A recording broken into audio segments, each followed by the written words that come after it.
said Imbolc. It is February 1st, the start of the Imbolc round of Witchathon, and today is actually Imbolc as well. I am starting to get ready to do a okay. I'm about to actually eat breakfast and start getting ready to do live on Twitch and YouTube for reading sprints. But I just wanted to go over my reading plans real quick. The prompts for I'm looking on my Discord on my screen because I apparently didn't write them down in my reading journal this time, at least not yet. So first one, it's the return of the light and the coming of spring. Read a book with a light source on the cover or a book set in late winter or early spring. I don't believe anything that I am reading right now. Well, I am listening to Hocus Pocus in an all-new sequel, so that the cover has kind of what looks like a sun in the center of it, so I'm going to count that. So I'll be listening to that for this. Number 2, also known as St. Bridget's Day, to celebrate the goddess Bridget, Celtic goddess of light, life, healing, poetry, and smithing. Read a book that heals, a reading slump, or a book with an animal on the cover. Technically, I plan on reading some comics anyways, so let's see what my comics have. There's a snake on this Witchblade issue, so that's an animal.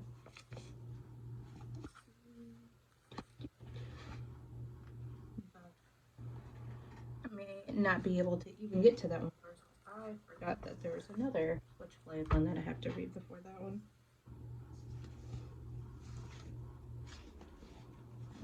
Yeah, so if I read, I'll probably end up reading the 2 Witchblades.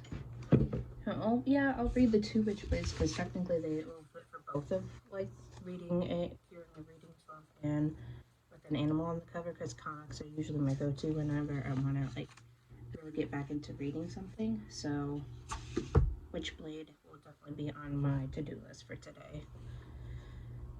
And we have, let's see, prompt 3, the Empress card in tarot is one that represents fertility, growth, and nurturing.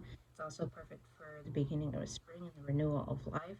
So read a book that incorporates these themes or has an element of the artwork from the card on the cover.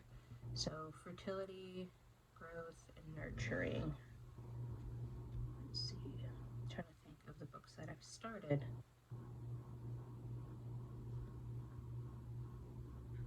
I don't believe.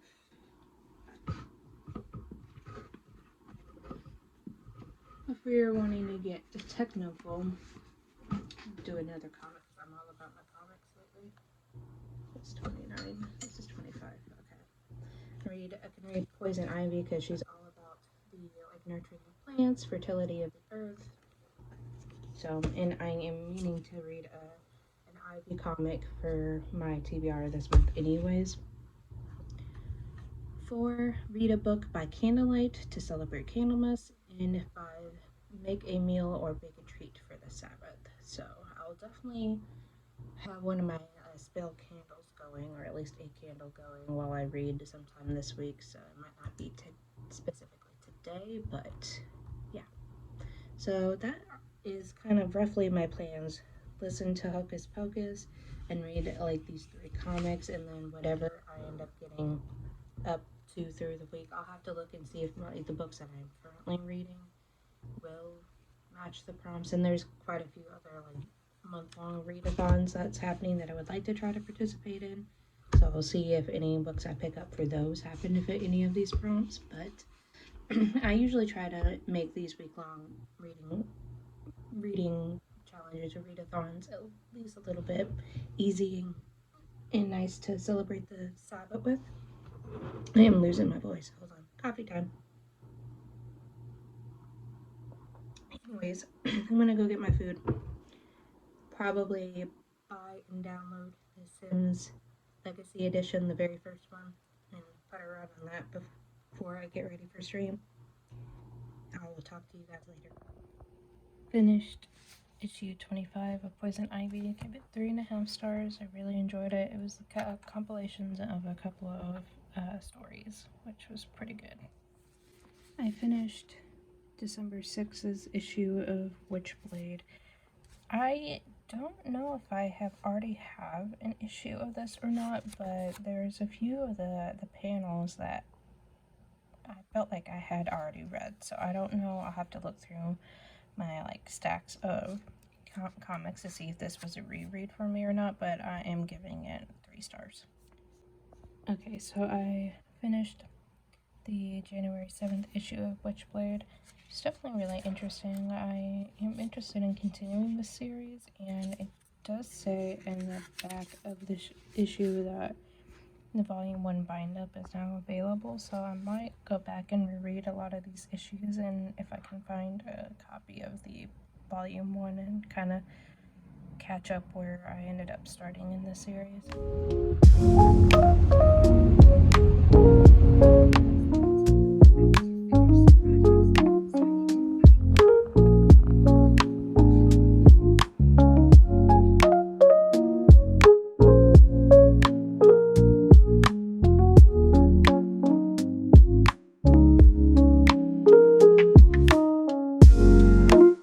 Hey guys, first off, if you hear talking in the background, Jordan's playing a video game, and I just moved from the office into the living room after playing the Planet Zoo for a good bit. It was just time for me to get off the computer because it's been kind of a small headache day, so I kind of just had to take it easy, and my headache is kind of coming back a little bit, so I think screen time is the major screen time for me is going to be done for today. But I wanted to go over what we did yesterday. We ended up going out into town to the Mystic Festival, and you would have seen clips just earlier about a couple of the crystals that I ended up getting. I got a geode and got a free tumbled crystal. I believe it's a carnelian, but I'm not entirely too sure. It was just in a box of mystery crystals. And I did get a gift for my sister as well, so I'm not going to show that just in case she watches this, because no. And I also got black tourmaline that was wrapped to be a pendant, which I've been looking for a black tourmaline crystal that I could use as a pendant, so that was perfect. I just need to put it on a chain and then I'll be good to go.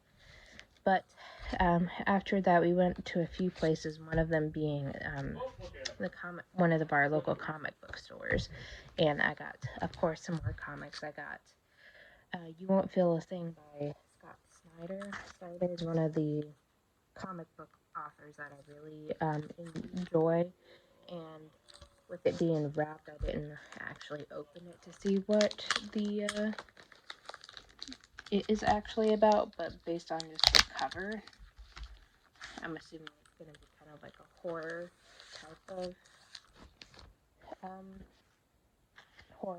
of comic.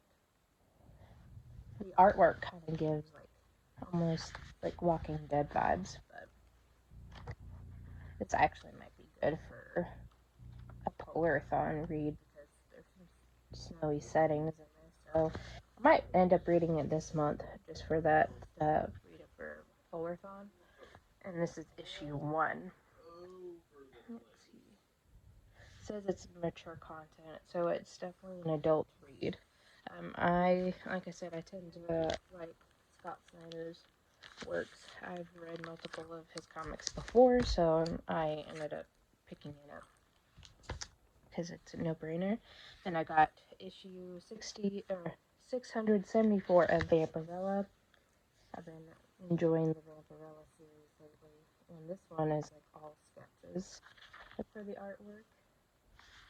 So it's interesting, a different take of that. And then I got DC's Lex and the City, issue 1.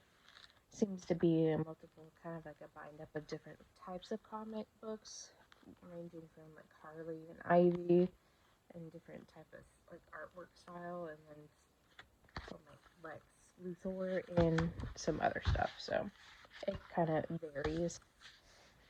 And for a future reading vlog that I'm hoping to like actually get back into doing more themed vlogs outside of doing Witchathon vlogs, and we're going to be reading the first volume of Freerun Beyond the Journey's End. Me and Jordan have been watching the anime, and I have been enjoying it. So, and this was a recommendation from a friend of mine as well. They have volume 2 at the comic book store, but I just picked up volume 1 while we were there last night. That way I have it on hand whenever I do get to that vlog. But yeah, now that I am done with playing my games, and I did our taxes this morning too, so that was fun. But I'm going to. I checked out Hocus Pocus on Kindle Unlimited. That way I have an ebook copy of it, but I also have it going on audiobooks on it. When I find my place in the ebook, that way I can knit and read, because I am getting pretty close to being finished with my scrap yarn sweater that I've been working on and off for the last couple months. I don't think I've ever actually shown it in any of like other vlogs, maybe briefly. I don't know how well you'll be able to tell in this shot, but it's using some leftover yarns at the top that I had, like this yarn and this yarn are from a pair of socks that I had made.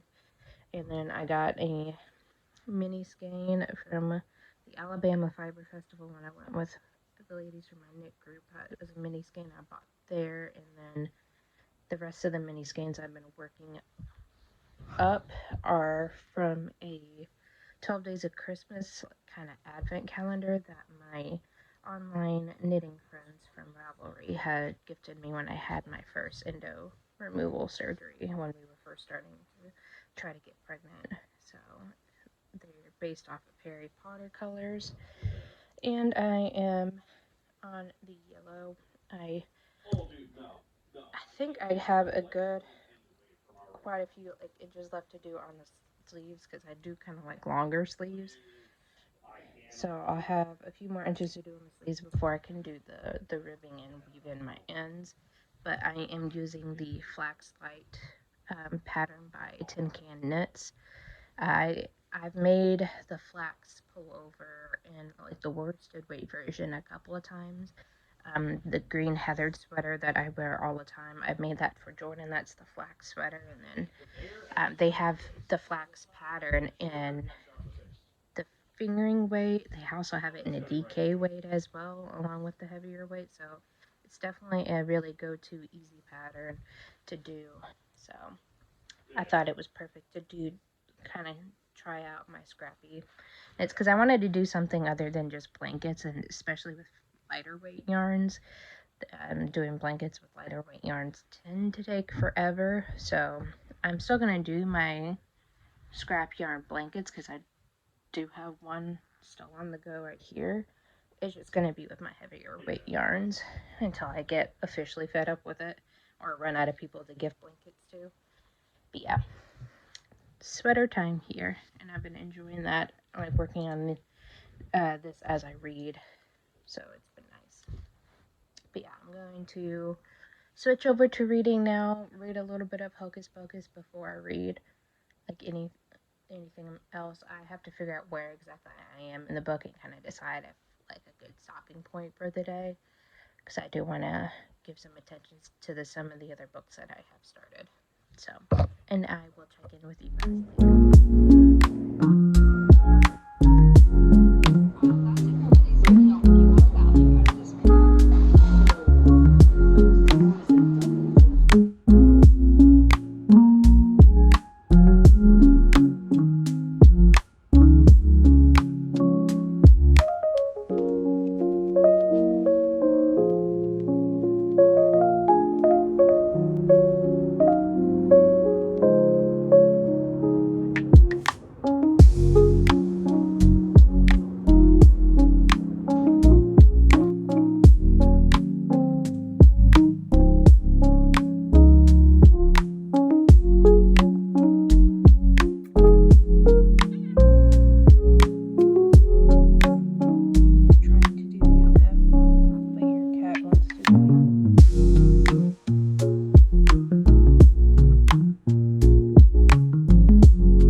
Hey guys, I just wanted to do an update. The readathon is now over. It is the day after the last day of the readathon. I haven't really done much the last few days. I've been trying to read as much as I can in the Hocus Pocus and a brand new sequel. And I got just earlier, maybe at the 50% mark of that, but I did finish Becoming a Witch last night before I went to bed. So I was able to get some stuff done, even though the last couple of days I was dealing with headache days and all that jazz. Also, I have started a new leftover sweater because I finished my other one, so I got some work done on that. But overall, the reading has been pretty slow. I got some 3 comics done at the beginning of the readathon, and then just finished one nonfiction witchy book, and got a decent way in the Hocus Pocus sequel. So overall not too bad, but my reading has definitely, even though I'm reading a few books at the same time, my reading has definitely slowed down, and I'm trying not to put pressure on myself this year about trying to finish as many books and all that. And I know my content wise have been pretty slow as well, and I haven't really had the motivation to do a whole lot of sit down videos, but we will see what the rest of the year follows. Like this video if you enjoyed it. Keep up to date with any new videos come out in the future. Please subscribe. I'm trying to get to 700 subscribers for the year, so we will see how that goes. If you are wanting to keep up to date with any new updates that come out with the Witchathon year-long challenge, definitely follow the Witchathon page on Instagram or join the Discord, which there should be a link down below. If it doesn't work, let me know and I'll post a link to it, because I know every so often I have to post a new link. If you can hear scratching in the background, Bravo is now deciding to make a bunch of noise. Anyways, I will let you guys go. Thank you for watching, and until next time, bye guys.